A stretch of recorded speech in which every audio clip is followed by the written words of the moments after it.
Hola, muy buenos días. Nos encontramos en el Juzgado de Garantía y Tribunal Oral en lo Penal de Concepción. Para la gente que se ubica acá en Concepción, esto está muy cerca del Estadio Collado, de la famosa Plaza Acevedo, la Plaza de los Dinosaurios. Es precisamente el sitio donde se espera para los próximos minutos la formalización de cargo. Y justo a nuestra espalda vienen dos vehículos que corresponden a la descripción que nos dieron de los vehículos que salieron desde el cuartel de San Pedro de la Paz, donde estaba Camila Polisi y también las personas relacionadas al caso de Enti. Sí, y se dirigen para acá.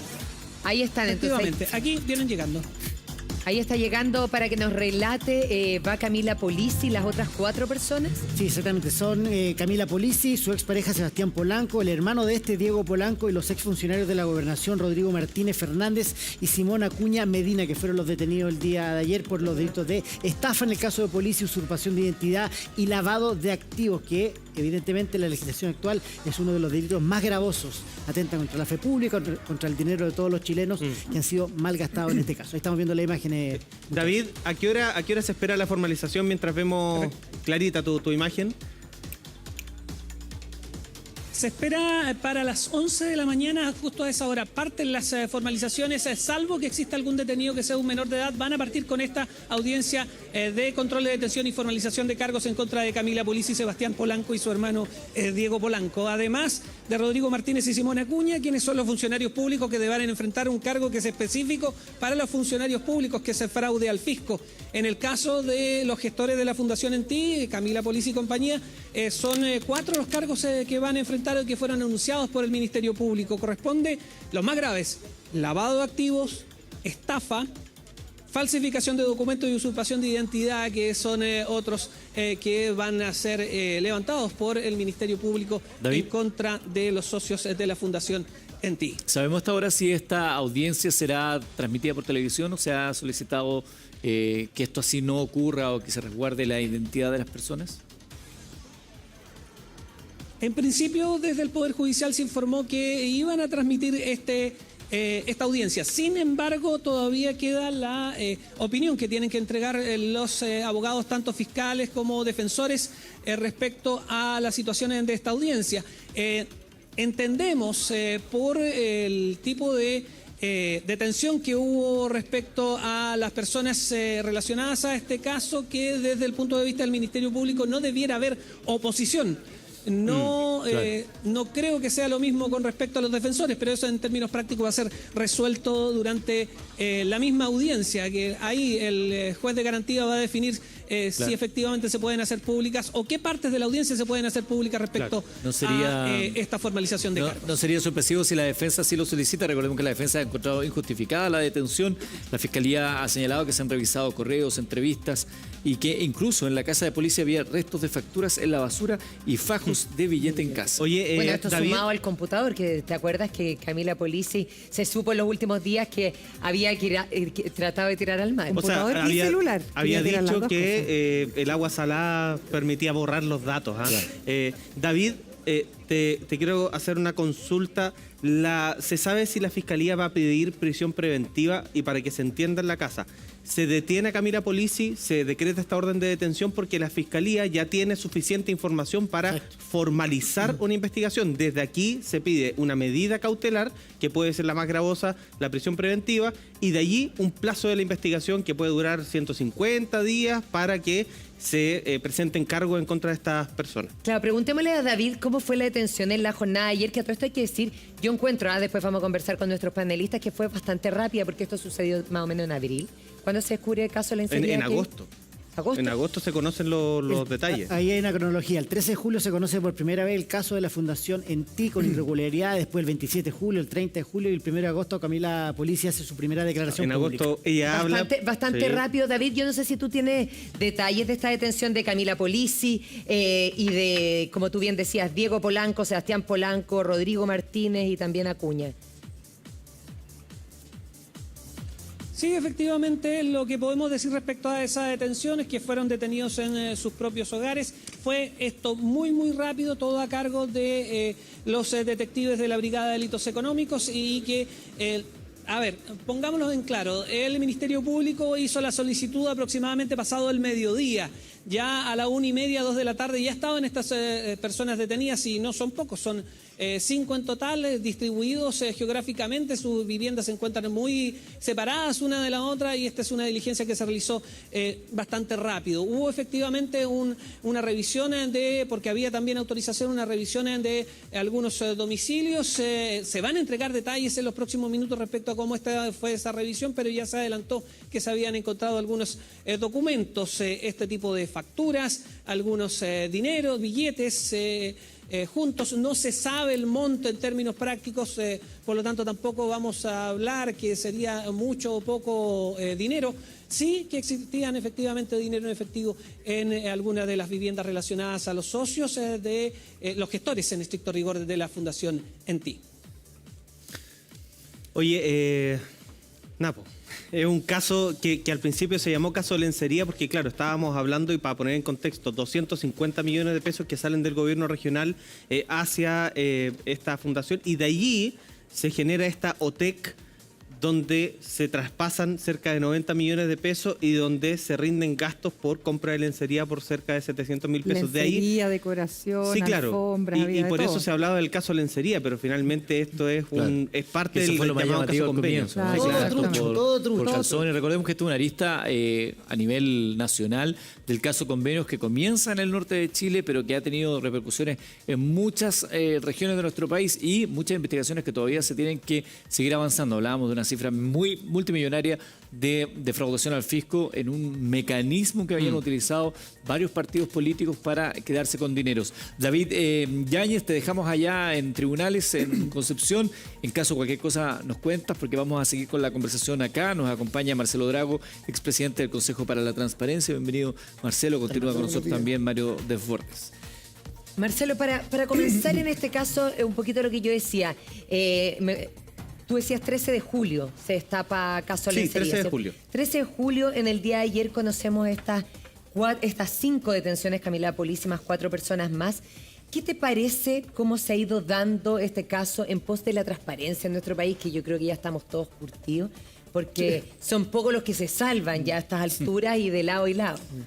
Bueno, a ver, efectivamente yo creo que se ha ido avanzando con señales bien potentes en el sentido de la efectividad de una investigación que lleva a formalizaciones más o menos rápido. Ojo que no son las primeras detenciones, hubo en la región de los lagos, vinculado a convenios con el Gore de los Lagos, también en la Araucanía. Este caso convenio en general tiene como 2 vertientes grandes. Una, la del Ministerio de Vivienda, donde partió, digamos, con la defraudación de recursos desde la Seremi de Vivienda para trabajar en campamentos, y después aparecieron estos casos de los GORE, de los gobiernos regionales, donde desde las gobernaciones se transfirió a muchas fundaciones. Poco a poco se ha ido sabiendo, pero ese segundo caso, el de los GORE, el que ha avanzado mejor. Marcelo, para que tome agüita si quiere, para que... Sí. Le hidrate la garganta. Lo tiene así atorado. Nos tiene atorado atragantado. Yo le hacer una pregunta súper genérica que a lo mejor la gente en la casa se hace. ¿Es fácil robar en Chile a nivel de fundaciones, de organizaciones de gobierno? O sea, porque uno dice que estos puestos de poder son muy atractivos desde el punto de vista de la tentación que hay ahí. ¿Es fácil robar en Chile? Siempre que digo esto, por Twitter, qué sé yo, hay un montón de gente que sale diciendo, pero ¿cómo se te ocurre decirlo? Porque no es así. Yo creo que es difícil. Yo creo que no es fácil robar. Si uno mira cómo se desarrolla en otros países, incluso avanzados, o sea, de la OCDE, Chile es uno de los países que tiene una institucionalidad más o menos robusta en esto, en distintos ámbitos. Menos mal. Pero se producen puntos ciegos del sistema, se producen facilidades puntuales por donde, a ver, cuando hay una fuga en una casa, hay una red de cañería bien grande, ¿cierto? Sí. Pero la fuga se produce en un punto y deja la escoba. Claro. O sea, basta un flexible roto para que se inunde la casa completa, digamos. Y a veces lo que pasa es justamente eso.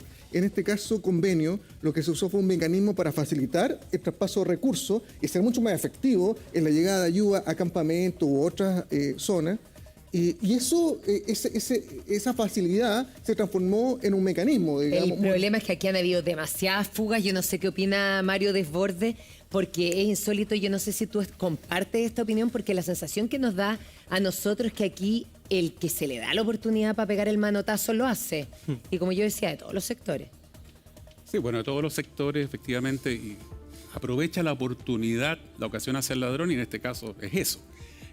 Como bien dice mi colega, aquí lo que tenemos son dos carriles separados. Uno, uso de recursos del nivel central, del gobierno central, que es el caso que se produce en el Ministerio de Vivienda, en donde gente, ¿no es cierto?, de RD en Antofagasta constituye una fundación, el Ceremis del lote, la subsecretaria, etcétera, y el Contralor nos acaba de dar a conocer en la comisión investigadora que esto se replicó en una decena de otras regiones. Ese es un primer punto. Este otro tiene que ver con los gobiernos regionales. Los gobiernos regionales, para que la gente no entienda, es lo que era el intendente ahora se llama gobernador regional, se le dio mucha autonomía, generan recursos que son de administración del gobierno regional, y en eso, no sé si Marcelo está de acuerdo conmigo, pero hubo demasiada facilidad, se le genera un espacio de discrecionalidad al gobierno regional para asignar recursos, que no es bueno. Nunca es bueno que haya discrecionalidad en el uso de los recursos públicos, siempre es saludable que haya trámites, requisitos, etcétera, y aunque me reclamen, mire, ¿sabe qué? Se demora más, no importa que se demore más. Dos, hay muchas fundaciones muy buenas, la Teletón, Niño y Patria, y podemos nombrar muchas más que se han visto afectadas con esto porque por supuesto se cerró la llave completa, fundaciones que llevan años haciendo una labor extraordinaria, y nos encontramos con que las que están en tela de juicio son las fundaciones de papel, las que llevan poquitos meses y que recibieron centenares de millones de pesos, ¿no es cierto?, en platita. También lo decía Marcelo, la Fundación Kimun ya tiene detenidos, ya tiene personas privadas de libertad y por ejemplo, pregunta de cajón, ¿va a quedar en prisión preventiva la señorita Polisi? No lo sabemos. El presidente de Fundación Kimun, después de que había estado prófugo, se entrega y está con arresto domiciliario total. No queda en prisión preventiva porque probablemente llegó a algún acuerdo con la Fiscalía. Ahora, ¿esto ha estado rápido o no? Es relativo. Si se despachó orden de arresto es porque los antecedentes son suficientes y se temía que la persona se jugara. Les planteo una pregunta a todos. ¿Por qué Polisi ha estado ahí en el foco de la atención y por qué ha sido tan mediático? Yo creo que tengo una respuesta que la habíamos pimponeando entre todos. ¿Que no tiene partido político? No, yo creo que porque el cómo se hizo esto, el cómo se presentaba ella ante los medios de comunicación, como una especie de faro de la moral, ¿cierto? Son varias cosas. El tema de la lencería. Yo creo que ella era muy mediática Además, también. Dale por tres temas específicos. Uno, había una cantidad de filtración de información de ellos mismos. Ellos mismos se grabaron, informaron. Esta señorita o señora tenía planificado hacer lo mismo en la región de la Araucanía. O sea, era un nivel de descaro brutal. Dos, que no es menor. ¿En qué gastaron la plata? Aparece esta información, ¿no es cierto?, de que se gasta en lencería, se gasta en restaurantes, se gasta en una serie de gastos que no tienen nada que ver con el proyecto original. Y tres, el propio proyecto original es verdaderamente ridículo, burdo. ¿Cómo es posible que un gobierno regional asigne 250 millones de pesos para enseñarle a los vecinos a mantener la paz corta? Y que se compren calzones indignos. Eso es lo que pasa. ¿Qué dice Marcelo, Mario? Perdón, Marcelo, porque ahí uno dice ya, ok, tú puedes presentar un proyecto ridículo para enseñarle a la gente a cuidar la plaza, los bancos, una cuestión que uno espera que lo hagan otros, pero bueno, ya, supongamos. A nivel organizacional en Chile, ¿nadie se fija en eso o solamente vemos que esté en regla, que estén todos los acápites solicitados? ¿Nadie ve lo cualitativo de un proyecto? Esa es la responsabilidad en este caso de los gobiernos regionales. Sí, y ahí hubo básicamente una discrecionalidad que permitió que esto pasara, que era motivada, presionada por distintos niveles. Yo creo que aquí todos son un poco responsables a nivel del Estado.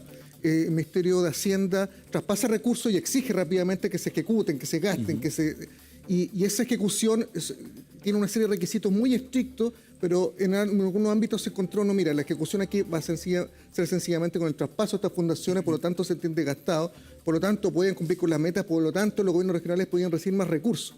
Entonces se transformaba en un incentivo perverso. Pero eso es perverso, porque exactamente. Que se dé solamente por el hecho recibido se considere gastado. Exacto. Porque además llamaba mucho la atención que no te lo iban dando en cuota en la medida que se iba haciendo supuestamente el trabajo, sino que era, ahí está la tucada, de una. No, eso es tremendo, digamos, eso es tremendo. Mire, yo ¿Pero eso siempre ha sido así? No, yo en otra época fui Seremi de Vivienda, estamos hablando de muchos años atrás. Siempre ha sido así. Y nunca tuve un nivel de discrecionalidad de este tipo, de ninguna forma, digamos. De partida a entes privados como son las fundaciones. Siempre ha funcionado así. Pero de esta forma reciente, este mecanismo de traspaso, lo que se privilegiaba es el traspaso a los municipios.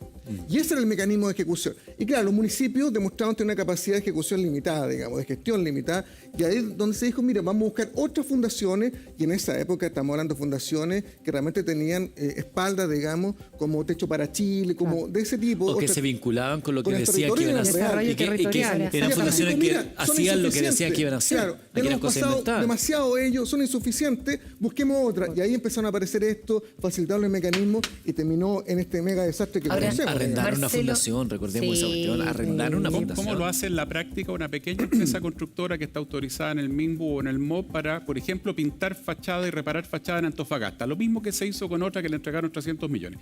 Esa empresa Con tiene democracia viva, digámoslo, que fue el inicio. tiene que digamos. adjudicarse el proyecto, tiene que estar en un registro, tiene que dejar garantías y se le van entregando recursos en la medida que los estados de pago, que los estados de avance, perdón, van certificando que hiciste la etapa. Así es. Y ahí te pasó la para la siguiente, etcétera. O sea, no te pasan el bolo de plata directo.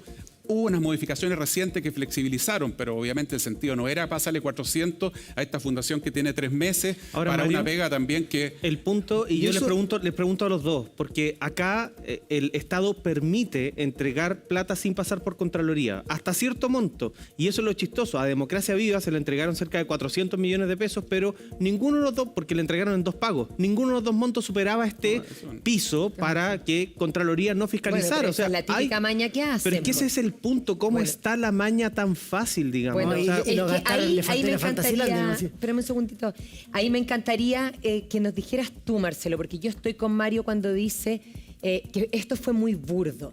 Si esto no hubiera sido así de burdo, el caso de Lencería, ¿no hubiéramos dado cuenta? Yo creo que a la larga hubiera sí. sabido? Sí, yo creo que a la larga se hubiera sabido. Porque Pero a la larga, cuando ya Sí, quizás bueno, podrían no haber sé. pasado cuántos Yo no- años. Sí, en otros casos lo subimos, en otros grandes casos de corrupción en Chile lo subimos 10 años después, Claro, digamos. exacto. Entonces, a la larga se hubiera sabido porque los mecanismos para que saltaran las alertas estaban. Otra cosa es haber mirado esta situación que era nueva, digamos. Ahora, yo estoy de acuerdo. Aquí hubo una facilidad de traspaso y de ejecución de recursos que terminó siendo un mecanismo de defraudación a gran escala y masivo. Esto va a servir de escarmiento a quienes se involucran en este tipo de situaciones. Estaba leyendo uno de los delitos por los cuales se le va a formalizar aparentemente el lavado de activos, que es un delito que tiene una penalidad muy grave, muy grave. 12 años, ¿no? Entonces, no, el lavado de activos va de 5 a 15. De 5 a 15. La primera graduación, después hay que hacer otros cálculos, derecho Claro. penal tiene muy matemático, en cosas que se deben contar y descontar. Pero ya es un delito muy grave. También fraude al fisco, pero en el caso de los funcionarios públicos, hay un administrador regional involucrado, y también estafa, que es la contrapartida del fraude al fisco, digamos. Entonces, aquí estamos hablando de que se metieron en una situación que realmente es gravísima, con delitos que tienen de las penas más altas que tenemos en el país a situaciones económicas. Mario, ¿en qué pie deja esto también esta figura del gobernador que nos traía como una esperanza, una ilusión de que íbamos a poder tener una autoridad más central que pudiera hacerse cargo de las problemáticas de cada región, pero con esta discrecionalidad hoy día se pone en duda también eso, ¿no? Por supuesto quedan en mal pie y eso es algo que no les gusta que uno diga, uno ve los gobernadores regionales dicen, escucha, necesitamos autonomía, somos autoridades electas por la ciudadanía, somos una suerte de cierto semifederalismo, ¿no es cierto? Tenemos cierta autonomía, las regiones tienen autonomía. La verdad, con todo cariño, no funcionó. No funcionó y al inicio, inmediatamente mataron, ¿cierto?, esta idea de que iban a tener estas autoridades electas con todo, ¿no es cierto?, lo que significa que la ciudadanía te pone ahí, no como el intendente anterior que lo asignaba el presidente, iba a tener esta autonomía maravillosa. Yo creo que con recursos públicos nunca debe haber discrecionalidad. Lo que tenemos que hacer es agilizar los procesos, a lo mejor, que la Contraloría tome razón más rápido, que tenga más recursos la Contraloría, si tiene un problema también de recursos enorme, pero nunca discrecionalidad. Y a los señores gobernadores regionales, señoras gobernadoras regionales, con todo cariño, ellos mismos deberían proponer, ¿sabe qué más? Vamos a establecer todas estas estructuras de revisión, de control, etcétera, más facultades a los CORE en términos de fiscalización, que no tienen muchas, igual que los concejales de los municipios. Señalaba la Contraloría que hay un 51% de municipios que está siendo cuestionado. Sí, O sea, una cifra de lo hemos hablado 345, acá. tiene 170 municipios cuestionados Increíble. hoy día. Impresionante. Bueno, Oye. el presupuesto de la República que fue despachado contiene Ayer. justamente ecos de esto. Sí. Hay menores asignaciones, mayores restricciones. Bueno, la idea es que haya más control. Solamente ponerles un detalle. si usted ve que hoy Camila Polisi no queda en prisión preventiva, no se extrañe, digamos. ¿Por qué? Ella ha colaborado con la investigación. Sí.